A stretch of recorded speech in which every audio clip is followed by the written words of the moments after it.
If you're like me, you could turn any hobby or passion into $500,000 with nothing but your phone. I've done it, and now I'm breaking down 300 hobbies and showing you exactly how to do the same thing. So hit subscribe, and let's build your freedom one video at a time. Welcome back. Today we're going to talk about 5 ways to make money with archery. We're going to go over 5 sub-niches within archery and talk about how to monetize each one of these.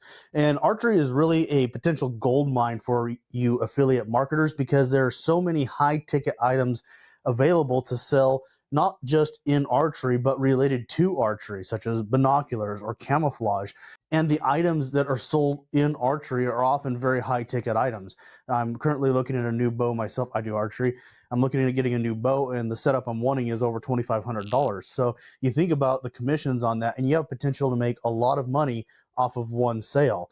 And not just a one-time sale, but your viewers are going to come back over and over again to upgrade equipment, and you're going to get commissions from each of those. So if you're following along in the blog article, it's on brianduclos.com. This entire thing is laid out in more detail than I'm giving in the video. And within that, for each niche, there are 3 affiliate links to platforms you can sign up for that have affiliate programs with applicable products for that niche. So let's dive into these 5 sub niches. All right, the first niche I want to talk about is traditional archery. So this is actually a really fun one, and there are a lot of sub niches within this that you could dive into, such as bow building is a great one. It's something that I want to do. I actually have wood out in the garage drying right now so I can build my own bow.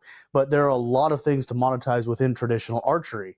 The best platforms that you can use for this kind of content are going to be YouTube, a blog, Pinterest, and Instagram. And people are going to want long-form YouTube tutorials, blog reviews, and Instagram reels. You can do a lot of stuff like the correct form, or how to aim, how to build a bow, things like that. You can do some great stuff like how to choose your first longbow, or the top 5 recurve bows in 2025. You can also do something like handcrafted arrows. You can do how-to tutorials on how to build arrows. And in each of those things, you're going to be breaking down the components you're using within the video, and you're going to have your landing page link in the video description. And on that landing page, you're going to have links to each of the products that you're talking about, or in some cases, just to a specific brand. For example, if you sign up for the Cabela's affiliate program, you don't need to link each individual product, although it does help your viewer if you do so.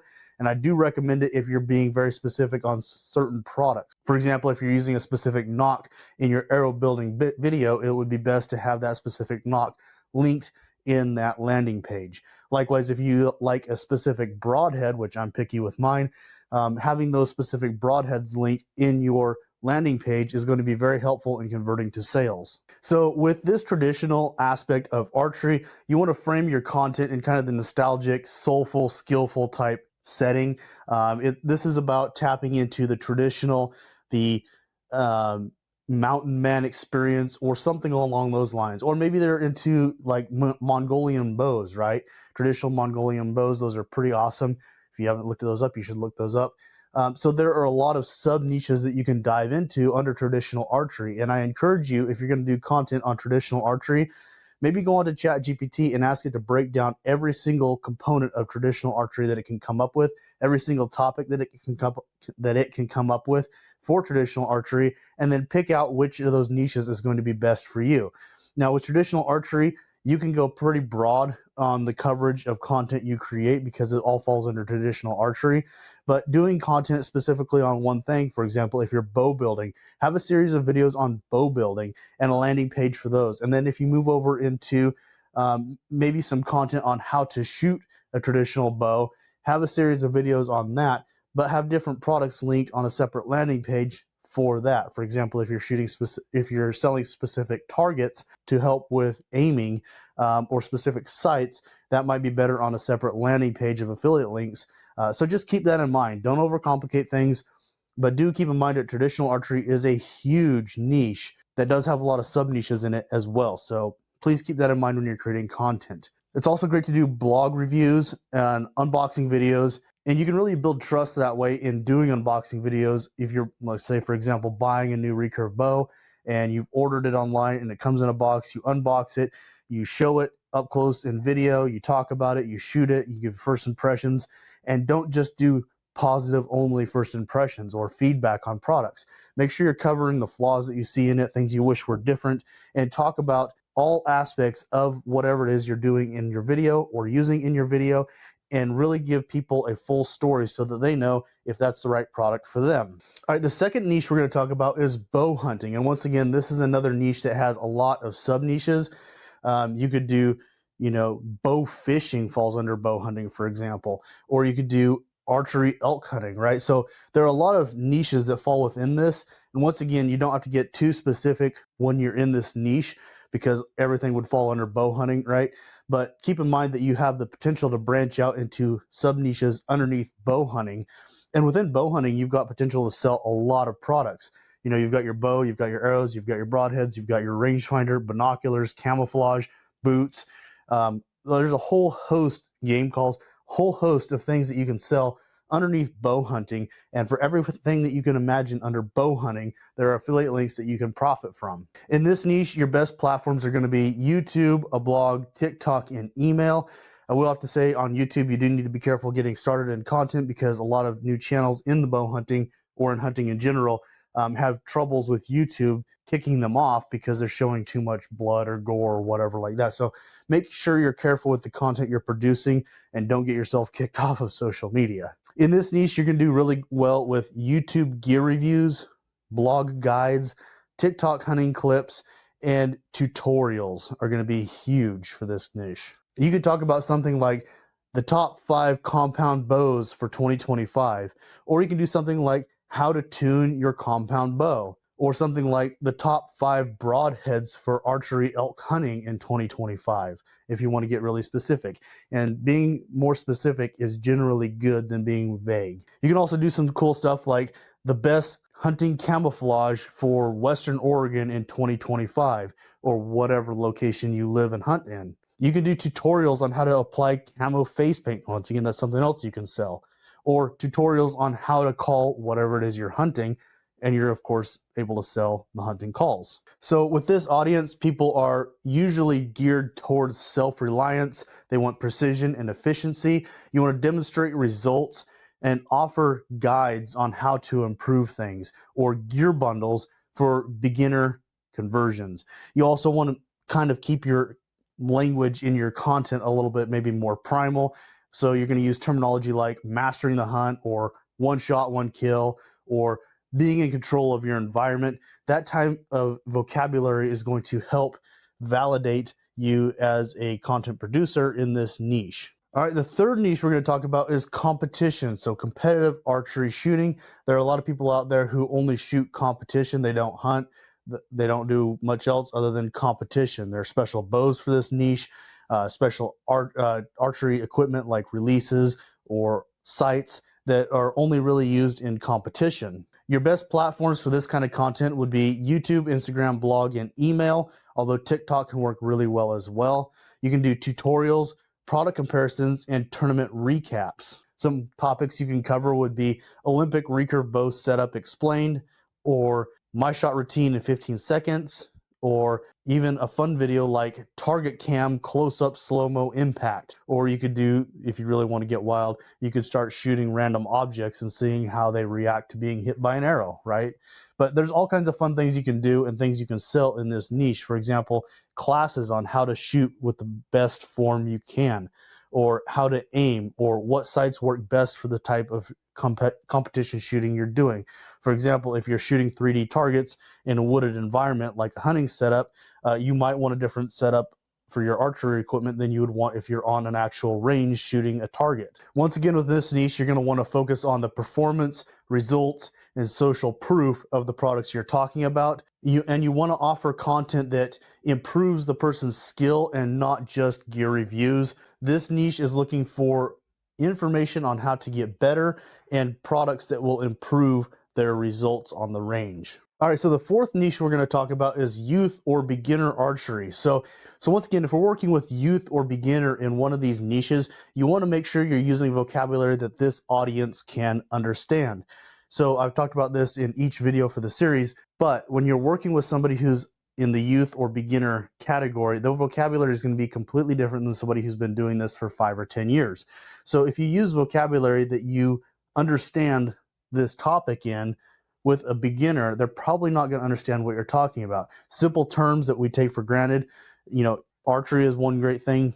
You throw out something like a 3D target, and somebody who's a beginner might not know what a 3D target is, or they might not know the difference between a broadhead, expandable broadhead, fixed blade broadhead, field point, or bird point, right? So explaining those things on very basic terms is going to be massively helpful for connecting with this audience, because you got to keep in mind, it's like if you've mowed lawns for your career, your entire life, and you've never gone to school, you're going to understand mowing lawns very well, right? But then if you walk into SpaceX and you're walking along with Elon Musk and he's telling you all about his latest rocket, you're probably not going to understand the vocabulary that he's using unless you've already got some education in that industry, right? So keep that in mind. We do that as a society. We tend to think that everybody understands what we're saying and how we're saying it.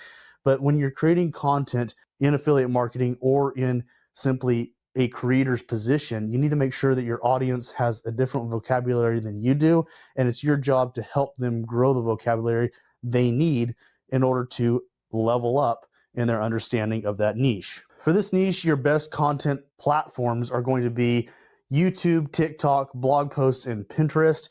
Keep in mind that with this niche, there's going to be a lot of parents who are wanting to help their kids get started in archery, or maybe their kid became interested in archery and the parents trying to help them get going in the right direction. Maybe the parent knows nothing about archery, okay? So you're also sometimes educating the parents, and that's where something like a buyer's guide can come in really beneficial for this niche. So you're helping kids find the right bow, or you're helping an adult beginner find the right bow for their experience level.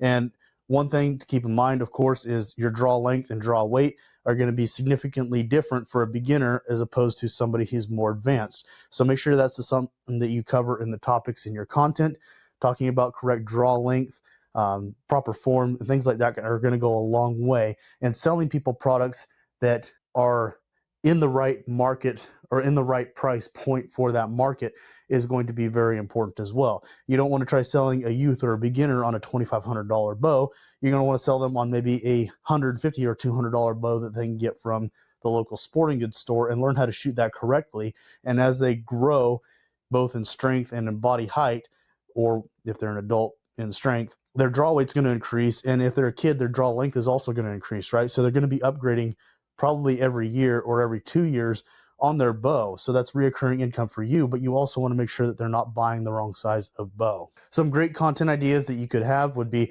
top 5 youth archery sets for 2025. Maybe do one specific for off of Amazon. Okay, so top 5 Amazon bows for kids in 2025, or something like a first shot reaction that you just bought off of Amazon. Or you could talk about something more geared toward parent, as far as how to do a parent-child archery day at the range, or how to teach archery safely at home. You can even talk about why archery is a perfect family hobby. In this category, you want to highlight, of course, safety is going to be a big thing. You also want to appeal to a parent's desire for a meaningful, screen-free activity that they can do with their kids, which is a growing thing in this society. Too many people are spending too much time on their screens instead of doing something active, outdoors, whatever. They're spending too much time indoors staring at a screen.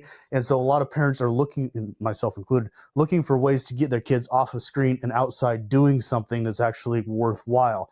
And while archery might not be worthwhile in the scope of a person's life, it's at least time that they're doing something outside that's not staring at a screen. And so you're getting physically active, you're getting fresh air, and you're doing something interactive with your family. So those are very important to tap into with this kind of content. And if you're working with an adult beginner, talk about things like, range days. A lot of local rod and gun clubs will have 3D tournaments, or even 3D archery ranges, so they can go out there, they can meet people, they can start shooting in groups and grow a group of friends. Maybe someday they'll grow into wanting to go bow hunting or doing competition or something like that. And so explaining all this stuff in this niche is going to vastly improve the quality of content that you're putting out and improve these people's perspective on archery as a long-term thing they can be passionate about. All right, the 5th category we're going to talk about is archery for preppers and survivalists. So this is a group of people who might not be actively bow hunting, but they want to be able to go bow hunting in case there's a collapse of some kind and they need to put food on the table, which if you're in Oregon, good luck, because there's no wildlife left. But this category of people is going to want to look for content that's going to help them be prepared for a future event. So they're going to want affordable options of equipment that are going to last a long time. They're going to need information on how to field repair their equipment or even build arrows in the field so that they can long-term feel like they have security in their equipment moving forward. In this niche, you're going to want to focus your content around YouTube, a blog, email, and TikTok, and you're going to do a lot of survival tutorials, gear reviews, bushcraft video guides, and like I said, repair or replacement type videos. You can do stuff like why archery is the #1 survival skill, or shooting a takedown survival bow, or top 10 survival bows for shit hits the fan scenarios, or how to make arrows in the wild, which I already mentioned. So in this niche, you can really focus on video reviews and personal testing in order to build trust with your audience. And you want to make sure you're bundling your archery and survival gear together to increase order value. You also can tap into the urgency and preparedness and independence factors in this niche and use scarcity or fear-based hooks ethically for when ammo runs out, for example. So hopefully this video has helped you guys out. Hopefully it's inspired you to start creating content. I know a lot of people who love archery personally as friends and in the local area, and a lot of them spend tons of money, thousands of dollars every year on their archery passion, and a lot of them are even producing some content on it, but they don't know about affiliate marketing. And so if you hop over to the blog, each of these has 3 different affiliate programs assigned to it. You can go click on those, sign up for them, and start selling equipment right away that is applicable to that niche. And there's more content on the blog as far as personality traits, etc., buyer demographic information for this industry as a whole. And if you found some value in this video, please make sure you subscribe, like, comment, and share. I'm doing 300 of these different hobbies, and so stay tuned for the next video. Take care.